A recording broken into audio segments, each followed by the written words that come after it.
Our episodes deal with serious and often distressing incidents. If you feel at any time you need support, please contact your local crisis centre. For suggested phone numbers for confidential support and for a more detailed list of content warnings, please see the show notes for this episode on your app or on our website.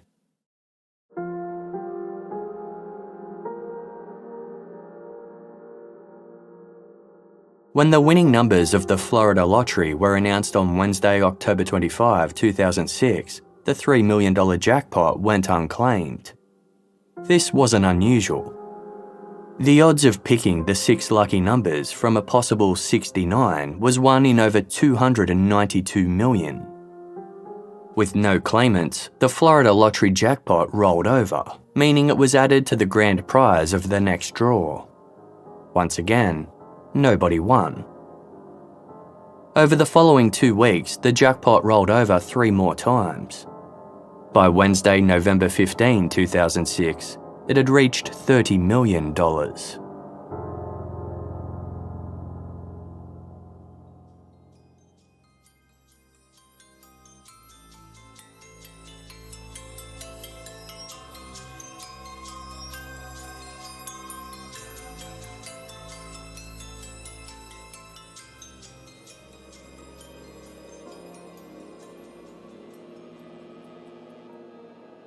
41-year-old Abraham Shakespeare lived in the Florida city of Lakeland.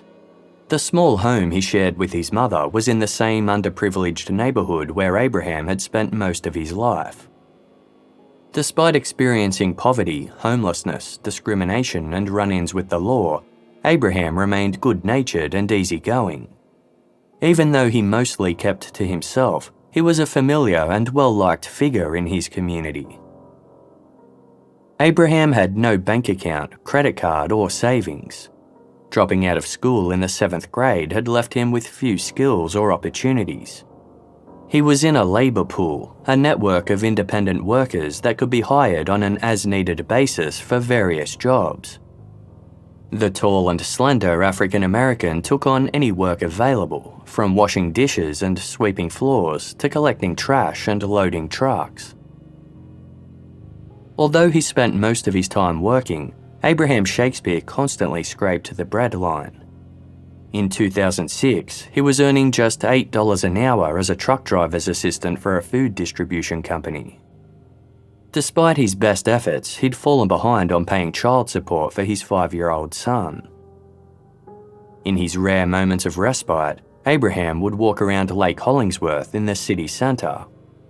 He'd imagine owning one of the expensive houses that overlooked the water, only to reflect on his current circumstances with disappointment.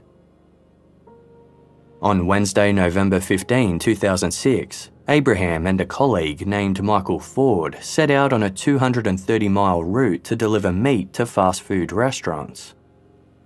Not long after leaving Lakeland, the pair stopped at a convenience store in the city of Frostproof. Michael headed inside to buy drinks and cigarettes, asking Abraham if he wanted a soda. Abraham instead told Michael to, quote, "Get me 2 quick picks." Quick picks are a type of lottery ticket. The player's 6 numbers are randomly generated in the lottery terminal and added to their coupon. Compared to the more traditional method where a player personally selects each number, it's a fast and easy way to play the lottery. Michael Ford purchased 2 quick picks for Abraham, and Abraham paid him $2 of the $5 he currently had to his name. He gave the remaining $3 to a homeless man. The Florida Lotto was drawn that night. The numbers announced were 6, 12, 13, 34, 42, and 52. Abraham Shakespeare was stunned. He had just won $30 million.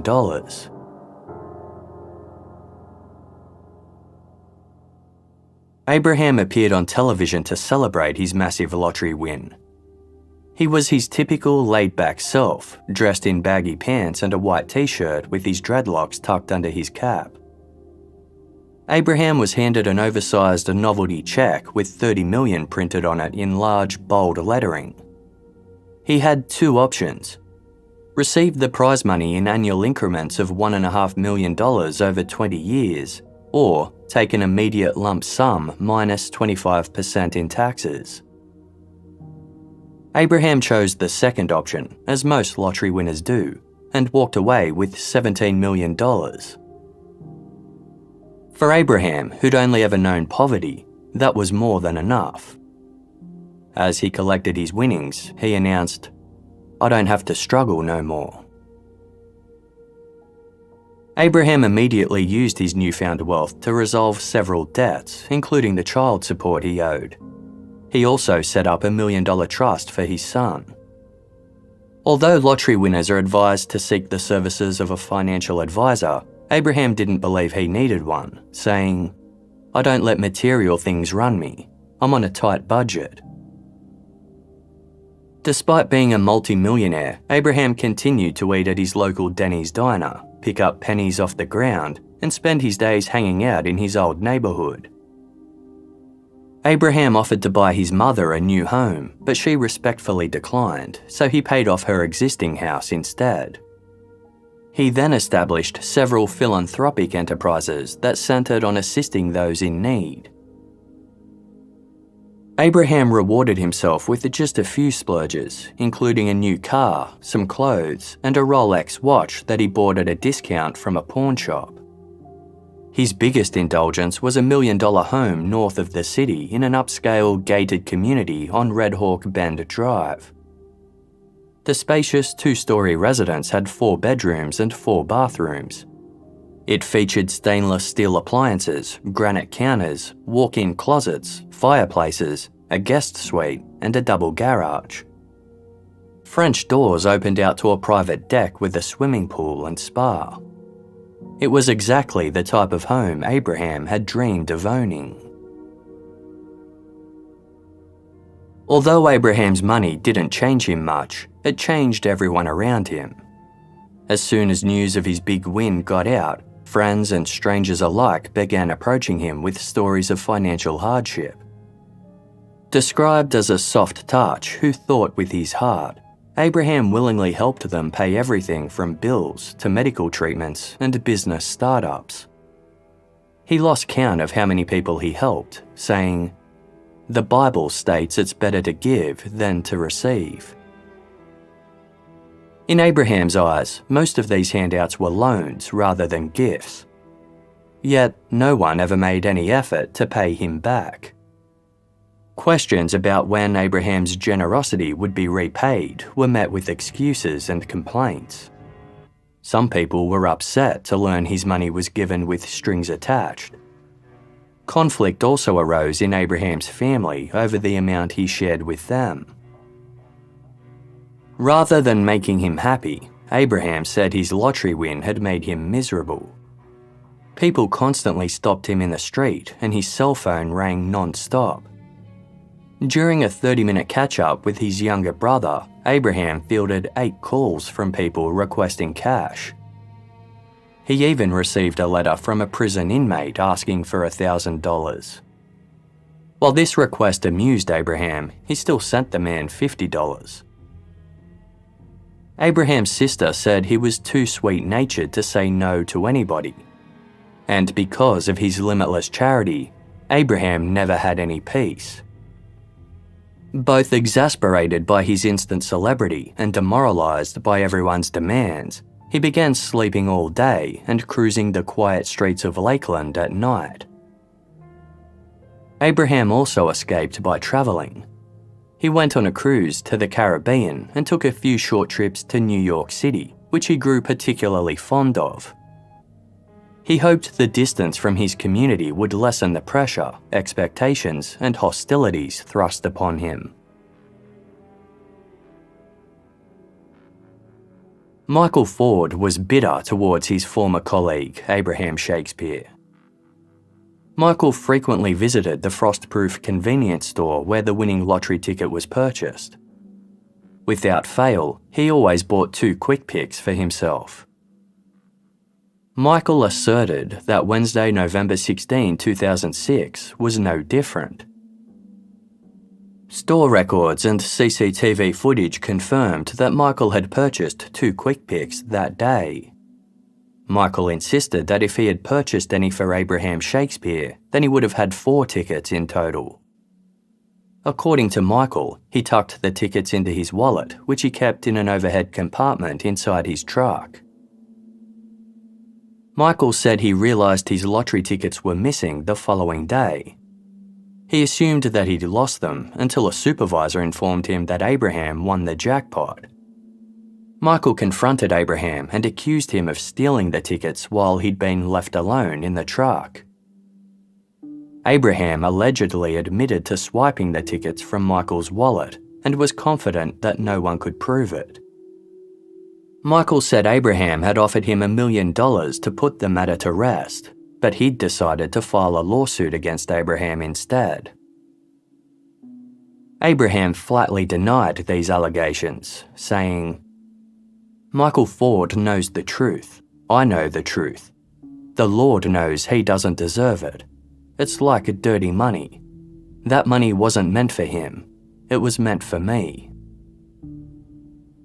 According to Abraham, after his win, Michael asked Abraham to look out for him by giving him $1 million so he could move interstate and start a business. Abraham was willing to help, but lottery officials hadn't wired him the money yet, so he told Michael to be patient. He also offered a smaller amount, as he felt $1 million was excessive. Michael confronted Abraham again 2 days later, this time indicating his intention to sue. Abraham explained, "When Michael brought up the word court, I backed away from him. I told him I don't owe him nothing. I told him if you feel like you have a case, go on to court." By the time Michael came for Abraham's prize money, there was $12 million left. Michael sought injunctive relief, which would immediately freeze Abraham's assets and prevent him from spending any more of the winnings. A circuit court judge ruled in Michael's favour. The matter went to court in October 2007, 5 months after Abraham's big win. The dramatic proceedings became a public spectacle. Michael Ford's attorney worked to undermine Abraham's character by repeatedly bringing up his criminal past. At age 13, Abraham was caught stealing from a convenience store and sent to a state-run juvenile reform school. He remained there until he was 18, then proceeded to rack up a range of offences that included trespassing, assault, and theft. As an adult, he amassed 7 felony and 3 misdemeanor convictions, resulting in 2 stints in prison. Michael Ford's attorney asked the court, "Does a leopard change its spots?" When witnesses attested to Abraham's good character, Michael's counsel accused Abraham of paying them off for their testimony. In turn, Abraham's attorney accused the plaintiff of piling dirt on his client, saying that bringing up his criminal record was an attempt to distract the jury from the pertinent issues. They questioned why Abraham would steal the lottery tickets, which were worthless at the time the alleged theft occurred. Abraham had no way of knowing one would win the jackpot. Abraham also had an extensive history of playing the lottery. To prove it, he carried a garbage bag into court stuffed with tickets he had purchased over the years. Michael was revealed to be a liar. In sworn testimony as part of the pre-trial discovery process, Michael said he'd lent Abraham money in the past to help put food on his table. But during the trial, Michael denied ever helping Abraham at all. After 5 days of testimony and a little over an hour's deliberation, the jury unanimously agreed that Abraham Shakespeare did not steal the lottery tickets from Michael Ford. Michael was denied any of Abraham's winnings. Abraham's lawyer told the media, "This lawsuit was about greed. The plaintiff manufactured a story and a plan to try to take advantage of my client." While Abraham felt Michael had scandalised his reputation, he ultimately forgave him. He didn't harbour any anger, saying, "That guy used to be a real good friend of mine. If he only waited, I could have given him $250,000 easy." Michael rejected the jury's findings and began a lengthy appeals process. The final hearing was scheduled for Wednesday, May 27, 2009, 2.5 years after Abraham won the lottery. Michael Ford's appeal was ultimately dismissed, but Abraham Shakespeare wasn't around to hear the good news. No one had seen Abraham in the weeks leading up to the hearing, and calls to his cell phone were going unanswered. Word spread that he'd skipped town to avoid the spotlight and get some much-needed rest. Since his lottery win, Abraham had become a father for the second time. He'd separated from the baby's mother shortly after the birth, and the pair had been embroiled in hostile court proceedings ever since. There was gossip that the woman had intentionally become pregnant just to access Abraham's money. This fueled a belief that he'd fled to avoid paying child support. He also had an unpaid bill with the law firm that fought his civil suit. The rumour mill swung into overdrive. Some claimed Abraham was doing business or receiving medical treatment overseas. Others accused him of being on the run from police. Those who knew Abraham best denied these assertions. There were even rumours that he'd died of AIDS, despite some alleged sightings of him around Lakeland. Prior to winning the lottery, Abraham spent several days a week doing odd jobs at a barbershop owned by his longtime friend, Greg Smith. Greg saw firsthand the overwhelmingly negative impact that the win had on Abraham. His sunny disposition faded, and he often told Greg, "I wish I could go back to my old self." Greg had been struggling to stay on top of his mortgage repayments, but he'd kept this from Abraham as he didn't want to be seen as another moocher. One day, Abraham spotted banking documents at Greg's barbershop. Realising his friend was in trouble, he paid off Greg's $63,000 mortgage. Greg agreed to give Abraham $500 a month until the debt was repaid. When Abraham abruptly left Lakeland and stopped answering his phone, Greg sent him a text message that read, "Call me, it's important." Abraham messaged back, "Bro, I'm on a cruise and I'll be back in town soon. I just needed to get away because all these people are bothering me about money." Greg told Abraham to call him immediately. Abraham replied, "I'll call you in the morning. I'm just trying to get myself together." Greg was struck by the exchange. Abraham's limited education meant he struggled to read and write. He preferred calling or speaking with people face to face over communicating through text. Abraham's messages were also unusually formal. They didn't reflect his usual speech and writing patterns. Greg's wife agreed that the messages were odd. She sent Abraham a text asking him to come home. He replied, "I'll be home soon and I'll call you when I get back." Days passed, but Abraham didn't call. Abraham was a doting father who typically called his eldest son twice a week. These calls also stopped and were replaced by text messages. He sent one acquaintance upwards of 60 texts, but still made no calls. In his messages, Abraham assured everyone that he was fine and okay. During one exchange, he was uncharacteristically belligerent, referring to himself as a grown-ass man who would return to Lakeland when he was ready. Increasingly suspicious, one of Abraham's associates texted a question that only he could answer. There was no response. A few people tried to report Abraham missing, but were dismissed because they weren't family. Abraham's mother, Elizabeth, considered doing so as Abraham wasn't the type to go away for long periods without getting in touch.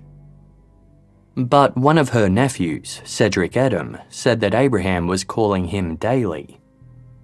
He had also received a birthday card for Elizabeth from Abraham.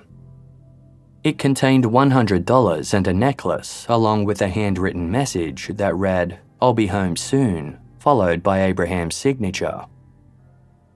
Elizabeth recognised her son's handwriting, which temporarily quashed any niggling concerns. By November, 7 months had passed since Abraham left Lakeland. Thanksgiving was one of his favourite holidays.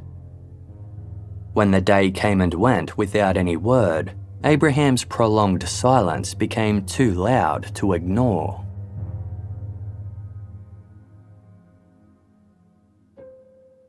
Abraham Shakespeare was officially reported missing. Finding him wasn't going to be easy. Abraham was accustomed to living a transient lifestyle. At the time he left Lakeland, Abraham was dating a woman named Courtney Daniels. Courtney told police the last time she'd seen Abraham was the first week of April. He'd dropped her at a bus station so she could visit a friend interstate. That night, the couple spoke on the phone for hours, but after that, Courtney never heard another word. She soon learned of a rumour that Abraham had left Florida with another woman. When she returned to Abraham's house to pack up her things, all of his belongings were still there. After winning the lottery, Abraham grew tired of all the paperwork and meetings related to his finances. He'd sought help from a friend of 15 years, Judy Hagens, who assumed the unofficial role of his assistant. Abraham eventually designated Judy as his power of attorney. This meant she had control over all of his financial decisions and could handle his affairs whenever he went away. Others viewed this decision as absurd. Judy had no business or legal qualifications and was viewed by some as a party girl. Regardless, Abraham signed the papers in early April of 2009, shortly before he disappeared. Judy told police she hadn't seen him since. Abraham had been scheduled to appear in court in August for a child support enforcement action, but never showed up. His attorney, Howard Stitzel, told the court that Abraham was out of the country receiving medical treatment for an undisclosed illness. When questioned by police, Howard said the last time he'd spoken to Abraham on the phone was in October, almost 6 months since he'd last been seen in Florida. He was reluctant to divulge the specifics due to attorney-client privilege, but was absolutely certain it was Abraham he'd spoken to, as he was familiar with his voice. Abraham hadn't sounded distressed, and there had been no follow-ups. Due to the conflicting rumours regarding his whereabouts, police weren't sure what to make of Abraham Shakespeare's disappearance. They accepted the possibility that he was simply lying low to avoid the struggles he'd faced since winning the lottery. In public appeals, they indicated they'd leave Abraham be as long as he reached out to confirm he was okay. Police also considered that Abraham might have met with foul play. At the peak of his affluence, Abraham had drawn a lot of ire. Following his failed civil suit against Abraham, Michael Ford moved to Georgia, where he resumed work as a truck driver. He admitted to police that he'd returned to Florida a couple of times, but maintained it was only for work. Michael said he hadn't seen Abraham since their court battle, and he had no idea where he might have gone. An examination of Abraham's bank account revealed he'd made several withdrawals in the months leading up to his disappearance, but none since. The account also revealed a harsh reality. Within 3 years, Abraham had spent, given away, or loaned almost all of his $17 million. Only $45,000 remained. While murder still couldn't be ruled out, it seemed highly unlikely that anyone would kill Abraham for such a small amount. He also had no life insurance, meaning no one stood to legally claim his remaining money upon his death. Detective David Wallace was part of a team fronting the search for Abraham Shakespeare. One day, he received a phone call from an anonymous male who asked for him specifically. When Detective Wallace asked who he was speaking to, the caller replied, "It don't matter who this is. I'm down here in Miami and just want to let you know I saw Abraham Shakespeare in a damn strip club. He reached in his pocket for something and his ID fell out and I saw it was him." Detective Wallace asked when, but the caller abruptly hung up. The call puzzled Detective Wallace. It wasn't traceable, so he couldn't verify it. He was also aware that in high-profile cases like Abraham's, pranksters often stirred up mischief for police. Maybe someone was looking to insert themselves into the investigation or seeking the $5,000 reward for information. By Christmas, almost 9 months had passed since the last confirmed sighting of Abraham. 2 days later, his mother Elizabeth received a call of her own. She remained calm when she heard the familiar voice of her missing son come through the line. "Hey Ma, I just want you to know that I'm okay, and I'm gonna see you soon."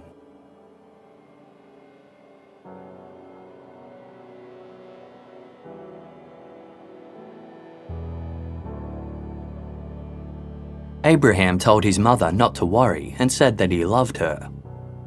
Elizabeth asked, "Where you at, baby?" Abraham remarked that it was too noisy for him to hear her clearly. Elizabeth raised her voice, again asking Abraham where he was and when he would be coming home. The phone line then went dead. Detectives traced the call to barber Greg Smith, Abraham's longtime friend and former employer. Greg was put under covert surveillance and detectives watched as he drove to a parking lot near Lakeland Mall. A second vehicle arrived shortly after, driven by a middle-aged white woman with bleached blonde hair. She got out of her car and handed Greg some cash. He then drove off, unaware he was being tailed by an unmarked police car. When Greg stopped at a red light, detectives surrounded his vehicle and ordered him out. Greg appeared calm, saying, "I'm more than happy to talk to you all." Greg admitted to calling Abraham's mother and pretending to be her missing son. He also confessed to calling Detective David Wallace to report a false sighting of Abraham in Miami.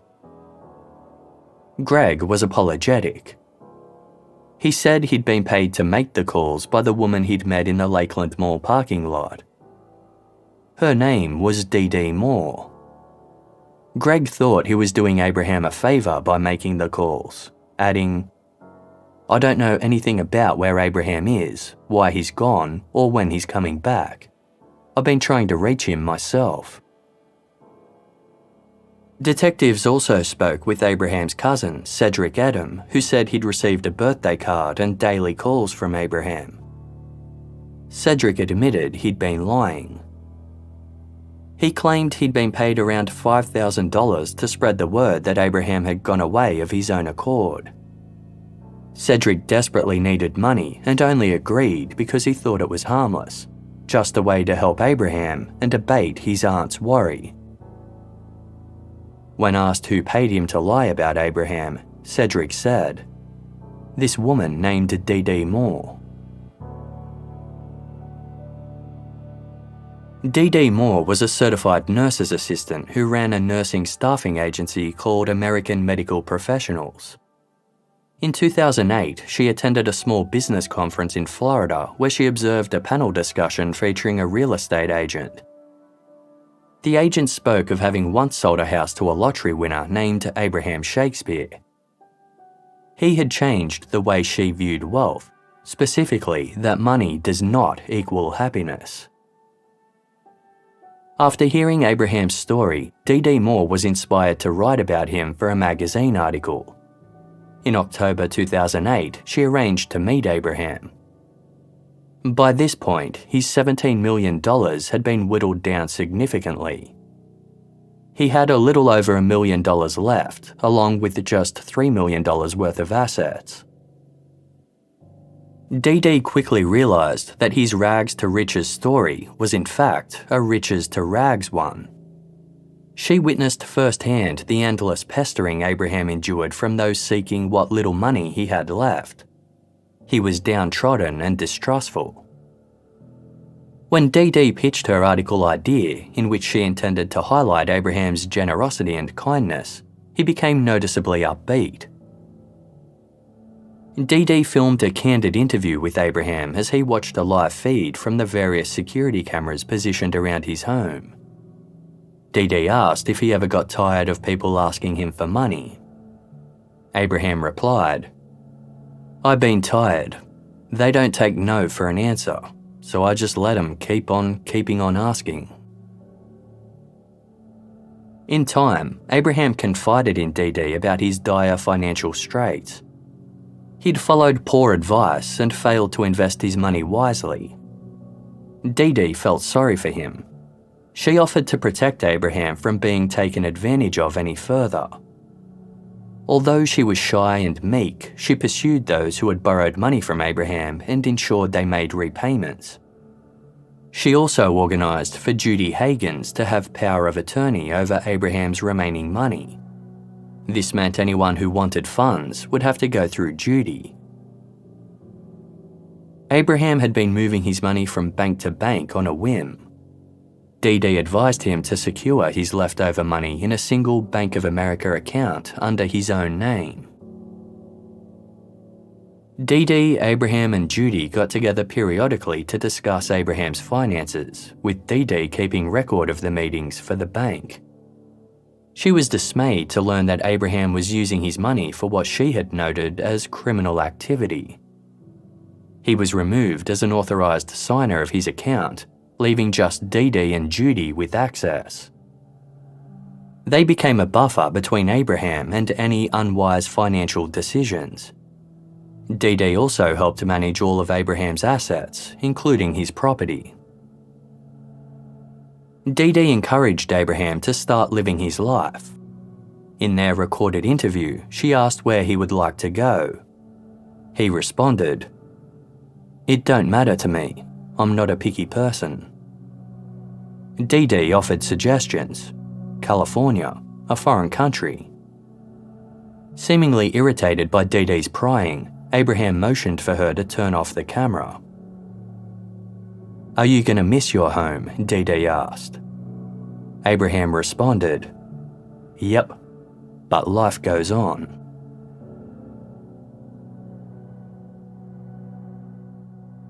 DeDe got the sense that Abraham was planning to take off at any moment.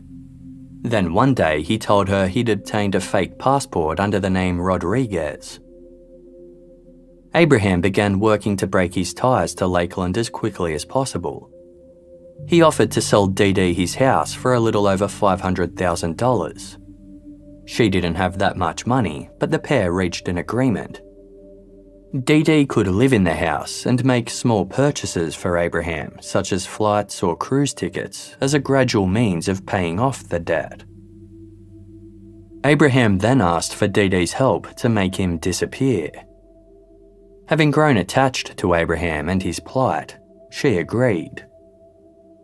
When Abraham left Lakeland, DeDe spread conflicting rumours about where he'd gone and why to prevent him from being traced.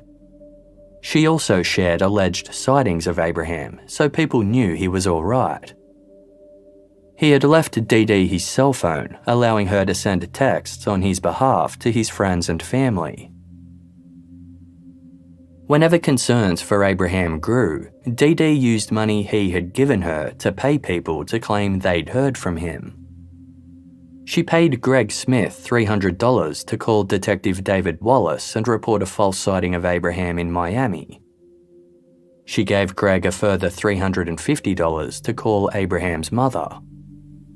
She'd even broken attorney-client privilege by staging a call to Abraham's attorney in October. Abraham had told her, "You handle all the business. I got to go." When approached by detectives, DeDe became emotional as she divulged what she'd done. She claimed not to know where Abraham was, but maintained that the two had met up and spoken since he fell off the grid in April 2009. DeDe said she'd initially been under the impression that she was simply keeping things in order until Abraham came home. But over time, she suspected he never intended to return. She felt she had misjudged him, saying, "I've got all this trouble on me when all I was trying to do is help the man." DeDe willingly assisted investigators with their inquiries. Eventually, she admitted there were several other reasons Abraham might have fled. She disclosed that the real reason Abraham had her manage his money was to avoid paying child support.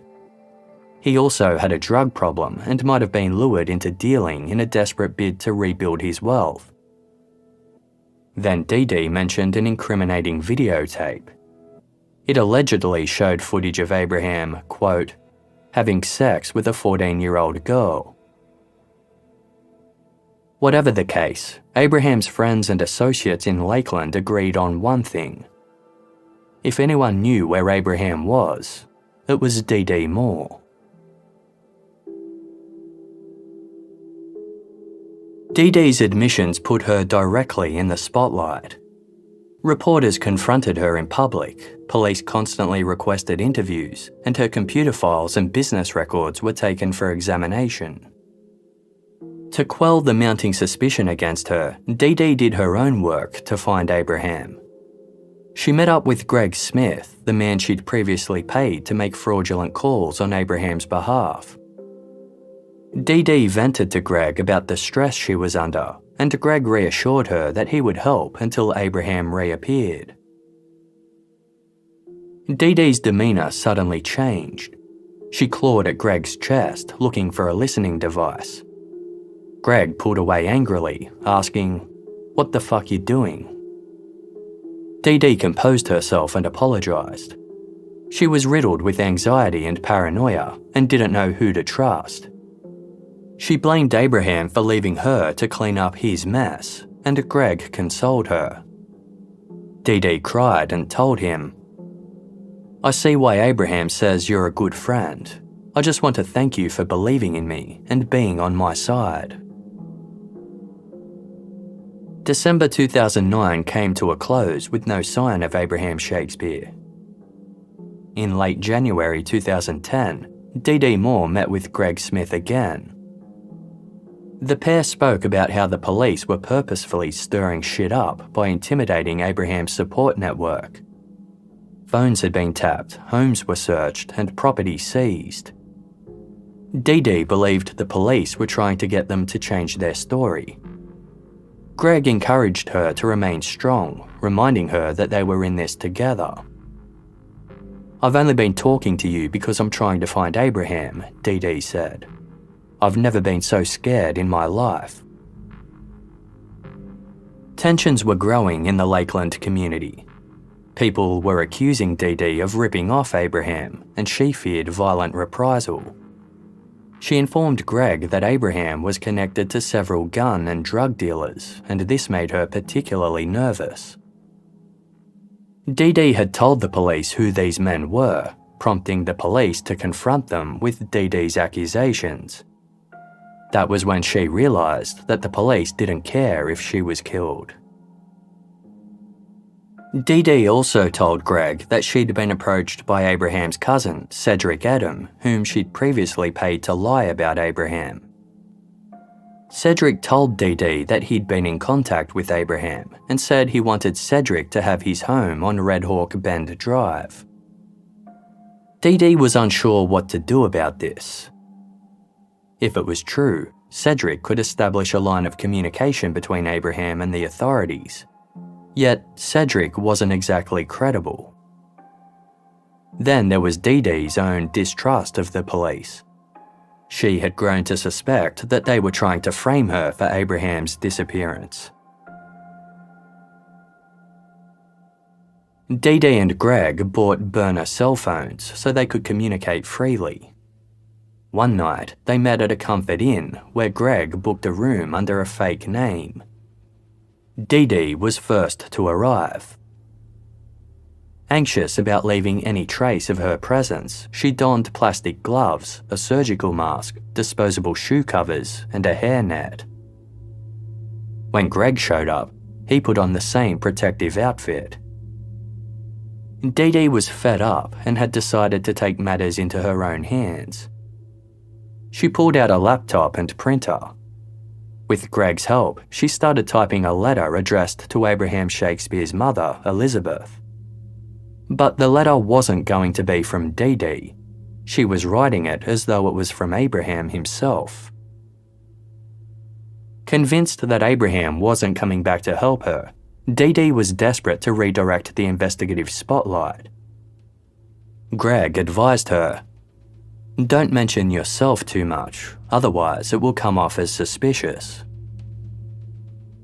The letter was several pages long and gave various reasons why Abraham wanted to leave home. DeDe wrote, "I like being missing, just not all over the news. I've been through a lot, Mum. You know it. I'm just tired."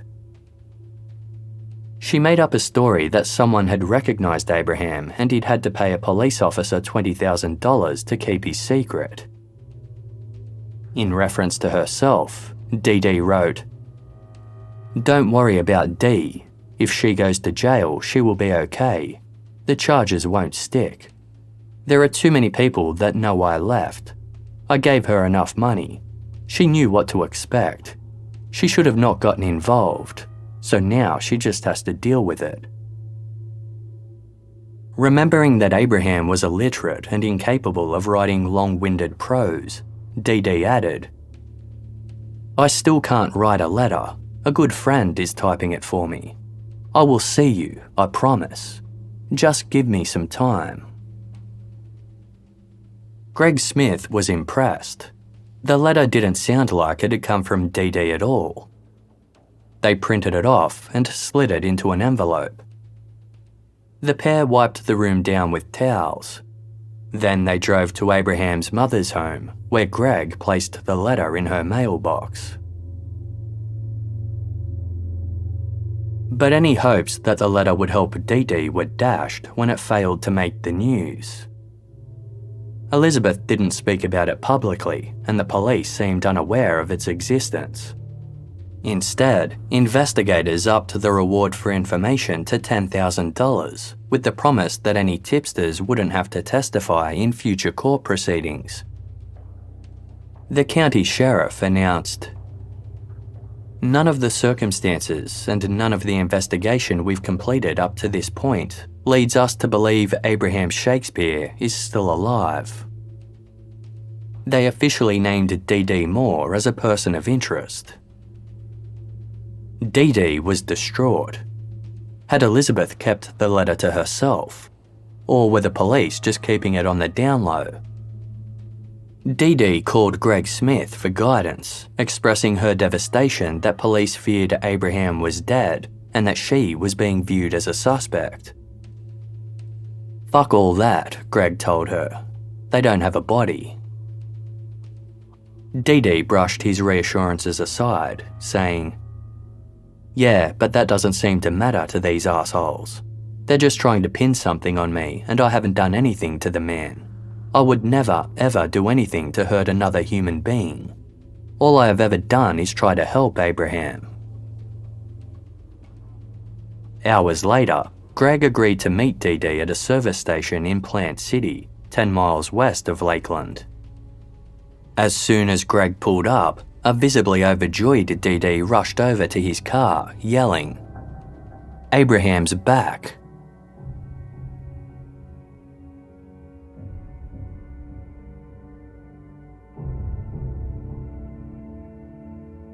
DeDe could barely contain her excitement. Someone had called her to report seeing Abraham at a home near Walden Lake. DeDe had gone to the location herself and spotted a car with a figure inside. She was certain it was Abraham. Greg was floored. He and DeDe went to the location, but the car was no longer there. Regardless, DeDe was relieved. Soon, other alleged sightings of Abraham began to spread, but to DeDe's disappointment, none of them made the news. Greg tried to reassure her that the media were probably just being cautious given the case was riddled with rumours. Deflated, DeDe told Greg, "The police don't care. They just want to make me the fall guy for Abraham not being around." Greg replied, "Well, you need your own fall guy. You need somebody who will take this case for you, take the rap." He suggested DeDe find someone who was about to serve a long prison sentence and cut a deal with them. "What deal you cut is between you and him," Greg continued. "I'm just saying there are people who will do this for you and get the heat off us." DeDe was excited by Greg's proposition. She asked if he had anyone in mind. Greg said he had a cousin named Mike Smith who was about to serve 25 years on drug charges. DeDe tearfully embraced Greg, grateful that he was still supporting her. He was, in her eyes, an exceptional person. Greg reiterated that he had been with DeDe since the beginning and would remain with her for the whole way. The pair approached Mike Smith with their proposal. In exchange for $50,000, Mike would tell police that Abraham owed him money for a cannabis deal. Because DeDe had been overseeing Abraham's money, she would say that Abraham requested the funds from her, but she refused. A confrontation eventually ensued between the two men, and Abraham pulled out a gun, prompting Mike to shoot him in self-defense. Mike Smith agreed to become DeDe and Greg's fall guy.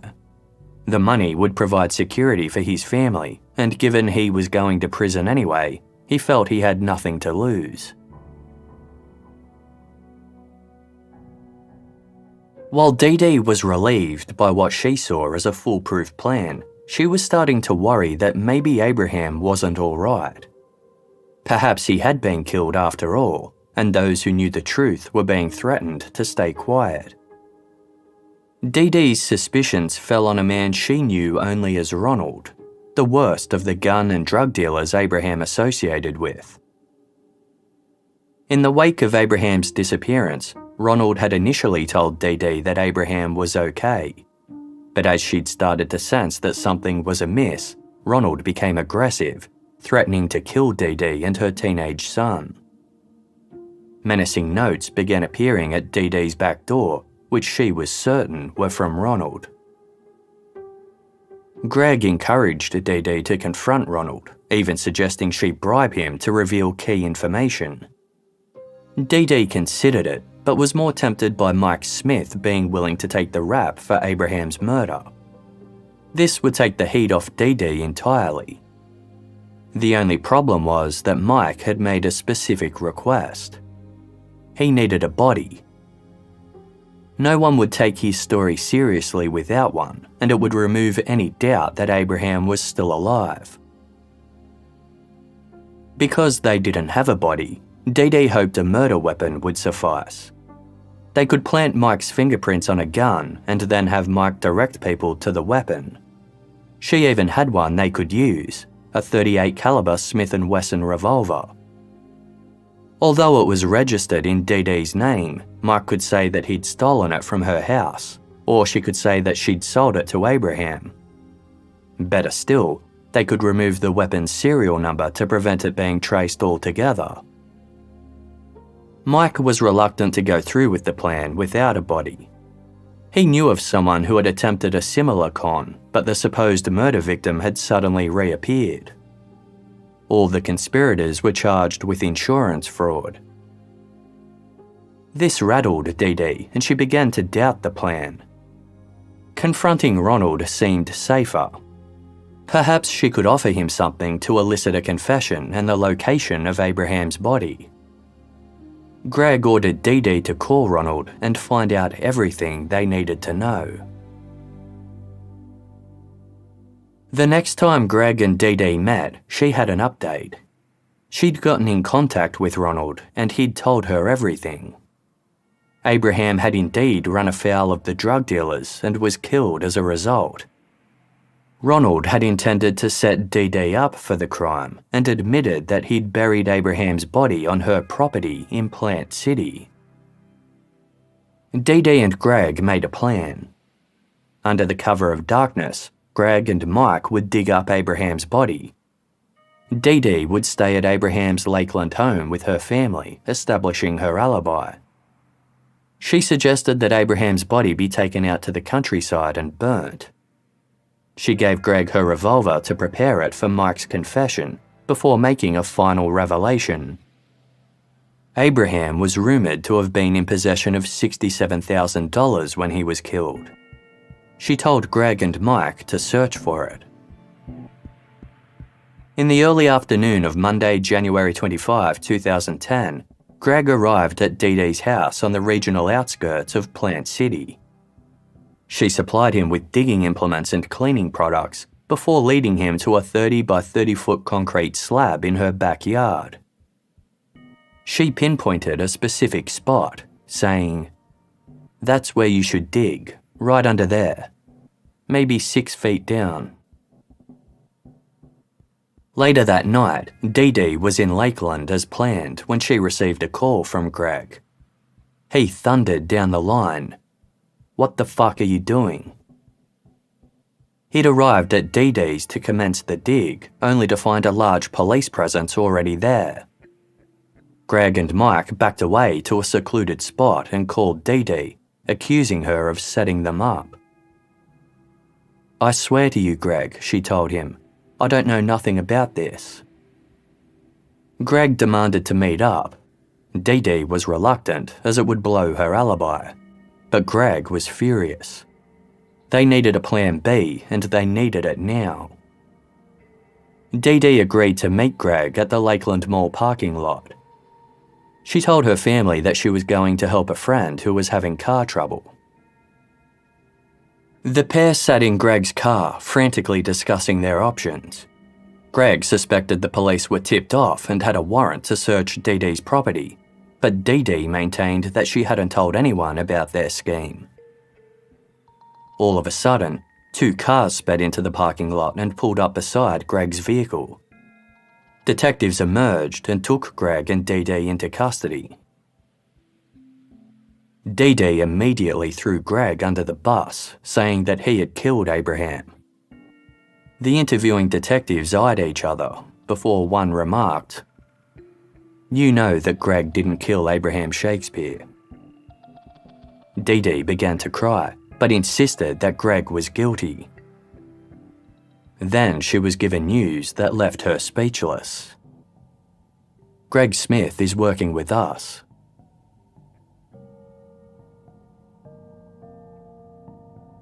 Greg Smith was first introduced to DeDe Moore by his good friend, Abraham Shakespeare. DeDe, whose full name was DeDe Moore, came across as timid and uneasy. Her handshake was gentle and she struggled to maintain eye contact. When DeDe began managing Abraham's money, Greg was skeptical. She wasn't an accredited accountant or financial advisor. She claimed to have written a financial self-help book called Organize Me Now, but it hadn't been published. Greg bit his tongue so as not to undermine Abraham's decision, but warned him to be careful. He never saw his friend again.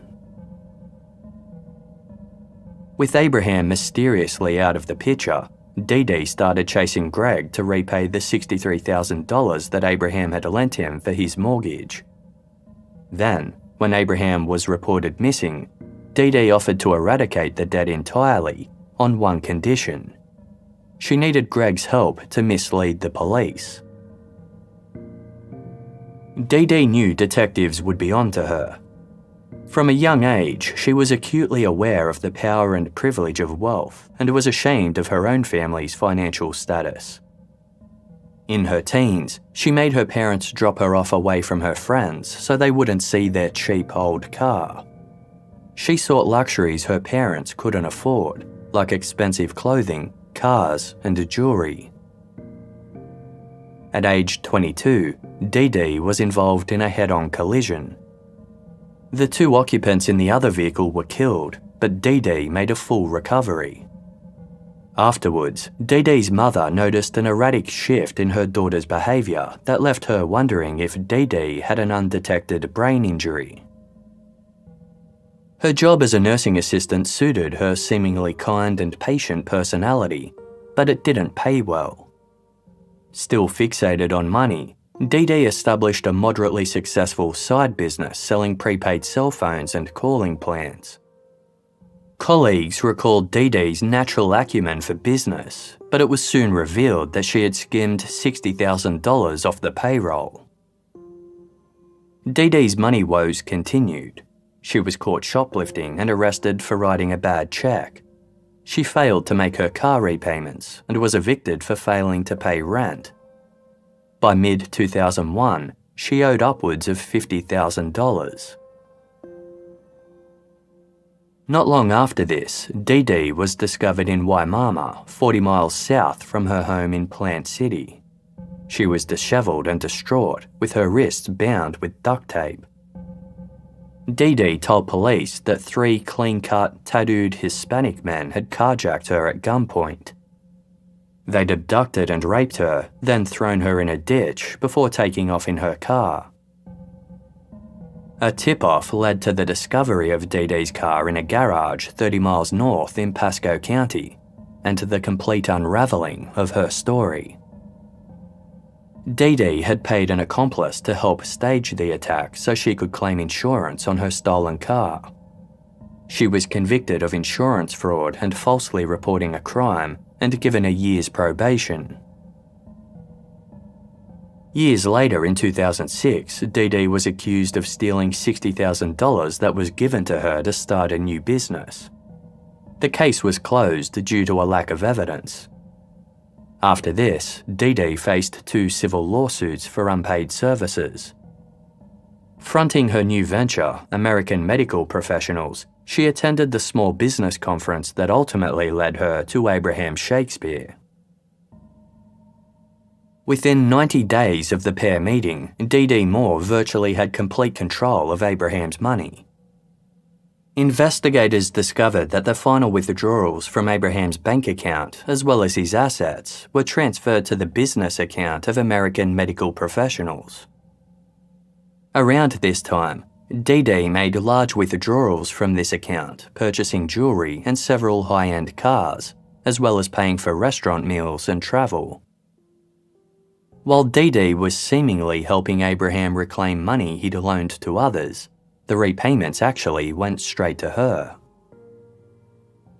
DeDe claimed to have bought Abraham's mansion home from him, but there was no documentation to prove it.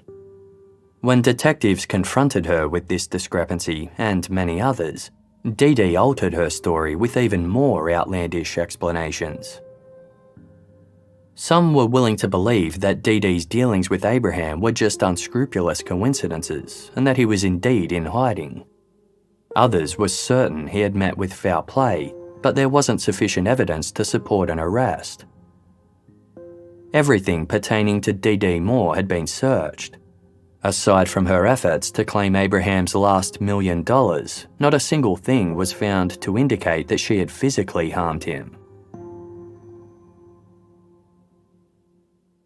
It wasn't until detectives interviewed Greg Smith and learnt he was in cahoots with DeDe that they formulated a plan.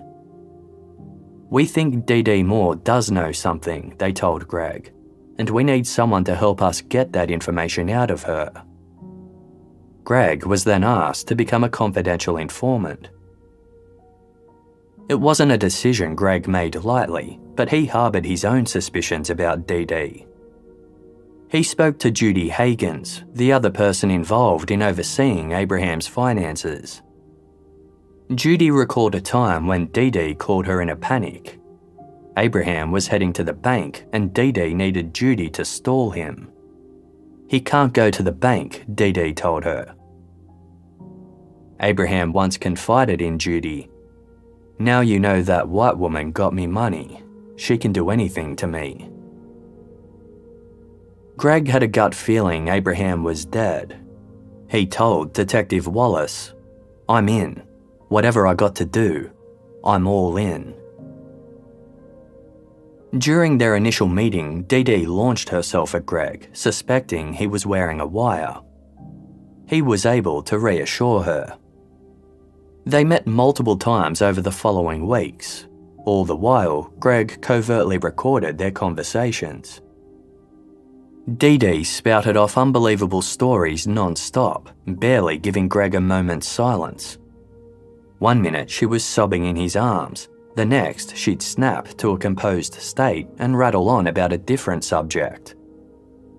She seemed to lose herself in her convoluted lies and made up a dangerous drug dealer named Ronald to implicate in Abraham's disappearance.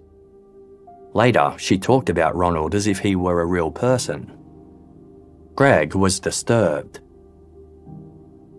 Still, he went along with whatever strange plot DeDe devised to hinder the investigation, all the while hoping she'd reveal what really happened to Abraham.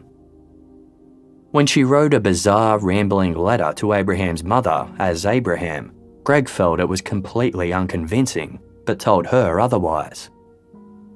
After the pair dropped it off in the mailbox, detectives swooped in and took it as evidence. Greg endured a lot in his role as an informant. His local community saw him spending time with DeDe and rumours spread. Many suspected the pair had conspired together to get rid of Abraham. It was far from the truth, but Greg couldn't defend himself, lest he ruin everything he was working for. He couldn't let DeDe get away with it. When she started talking about Abraham being dead, the operation kicked up a notch. An undercover police officer was brought in to play Mike Smith, Greg's prison-bound cousin. Using Mike as a fall guy, Greg extracted more compelling evidence from DeDe, specifically where they would find Abraham's body. The realization that Abraham had been murdered was heartbreaking for Greg, but he had succeeded in locating his friend. After learning that Greg Smith was a police informant, DeDe Moore took a long, deep breath. She then implicated Mike Smith. Learning that he was an undercover detective, she burst into tears and began a long rant blaming drug dealer Ronald for shooting Abraham with her gun. It was no use. Detectives already had audio recordings of DeDe fabricating the character of Ronald to Greg Smith. She went on and on about Ronald before a detective cut her off, saying, "DeDe, there's no Ronald." She tensed up before telling a new story about a drug deal gone wrong.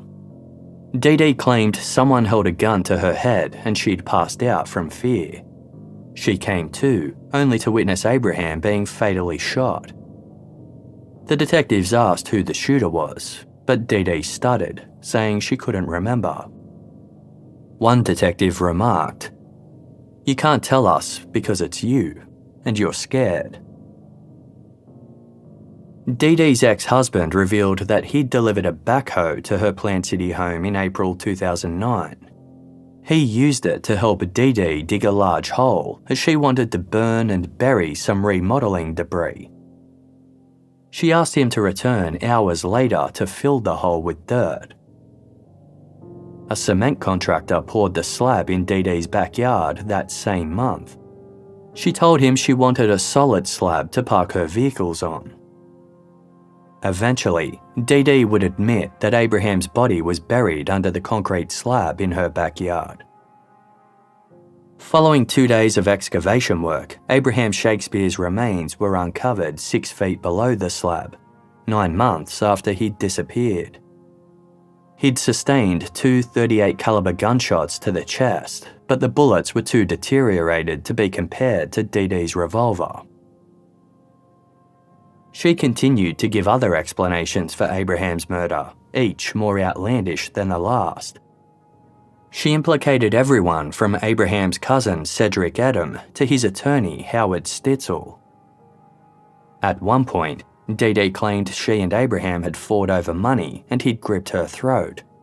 As she started to lose consciousness, someone shot Abraham, but she didn't see who. She conceded that it could have been her, but if it was in self-defense. Just when detectives thought they'd heard it all, DeDe said her 14-year-old son was responsible. She then tried to convince her ailing elderly father to confess to the murder. In the eyes of detectives, it was clear that DeDe was a habitual and shameless liar. They described her as a professional con artist, a devil in disguise. DeDe Moore was charged with the first-degree murder of Abraham Shakespeare. DeDe's trial commenced in November 2012, 6 years after Abraham Shakespeare won the lottery. The prosecution posited that DeDe had fanned Abraham's fears of losing his remaining wealth by exaggerating the amount he'd lose to paying child support. Up until that point, Abraham was a good father. Then DeDe filled his head with lies about infidelity and the possibility that his youngest child wasn't even his. Abraham took DeDe's word that she'd protect his money if he granted her access to it. When he realised he was being scammed, a confrontation ensued. DeDe shot Abraham with her revolver before burying his body in her backyard. She then went about creating conflicting rumours and false sightings to hinder the search for Abraham. There was no shortage of witnesses testifying against DeDe, including the star witness, Greg Smith, whose covert recordings were played. During court, DeDe often broke down in tears, bringing proceedings to a halt. She kept winking, smiling, and gesturing to the jury. On one occasion, she apparently went into anaphylactic shock. The judge cautioned the defense attorneys to control their client. She was so disruptive that the judge eventually cut off her microphone. The defense highlighted that the case relied on circumstantial evidence. While they admitted DeDe was devious, they argued there was no proof she'd committed murder. Her refusal to provide a clear explanation of Abraham's murder was indicative that her life was in danger and she feared speaking the truth. The defense called no witnesses, instead relying on painting the prosecution witnesses as untruthful or unreliable. The jury deliberated for 3 hours before finding DeDe Moore guilty of the first-degree murder of Abraham Shakespeare. The presiding judge described DeDe as cold, calculated and cruel, saying she was, quote, "probably the most manipulative person that this court has seen. Abraham Shakespeare was your prey and your victim. Money was the root of the evil that you brought to Abraham." Abraham's mother, Elizabeth, was a religious person and fundamentally against the death penalty, so the prosecution didn't push for it. Instead, DeDe Moore was sentenced to life in prison without parole. Elizabeth expressed gratitude to the detectives that led the investigation into her son's disappearance, saying, "Without their dedication and persistence, we might never have found out what happened to Abraham." During Abraham's memorial service, the large crowd of mourners gave the detectives a standing ovation. Appearing in emotional media interviews from prison, DeDe Moore called anyone who believed she was guilty an idiot. She blamed her verdict on her legal team's refusal to let her testify in her own defense. With each new interview came a different version of events pertaining to Abraham's murder. Then, in 2019, DeDe Moore appealed her conviction. She apologised for her actions, this time claiming Greg Smith killed Abraham after finding out that he was having an affair with Greg's wife. Her appeal was rejected. An investigator involved with the case described these claims as typical of DeDe, saying, she'll go down in her grave trying to blame this on somebody else. People have asked me if I think she will ever come clean, and I say absolutely not. DeDe will die in prison, still claiming her innocence. DeDe maintains her innocence to this day, yet she also accepts that her ever-changing version of events is confusing, conclusory, and vague. Lottery winners are often the target of harassment, solicitations, scams, extortions, burglaries, kidnappings, and homicides. Therefore, winners are advised to keep quiet, hire an attorney, and remain anonymous. If an individual is legally required to collect their winnings in person, it's common for them to wear a disguise to avoid the publicity. When Abraham Shakespeare won the lottery, regulations in his home state required all winners publicly reveal their name and city of residence. In May 2022, Florida introduced a new law creating a public records exemption for the names of people who win lottery prizes of $250,000 or more. The exemption lasts 90 days from the moment the prize is claimed. This is deemed sufficient time for winners to plan responsibly, obtain financial advice, put their funds into investments, or leave their old lives behind. One of the bill's sponsors said, "At some point in our lives, we all dream of winning the lottery. Unfortunately for some, that dream becomes a nightmare." In the aftermath of Abraham Shakespeare's murder, only a couple of $100,000 of his $17 million lottery win were recovered. That money was placed in a trust for his sons. At Abraham's mansion on Red Hawk Bend Drive, 2 welcome mats greeted guests at the front door. One featured the message, "Bless this home." The other read, "Go away." Jim Valenti was Abraham's appellate attorney during his civil suit in 2007. At the time, Jim said, "Abraham Shakespeare was a man who was very weary by the time he got to me. I wonder if he wouldn't say he would like to go back to the day before he won that money."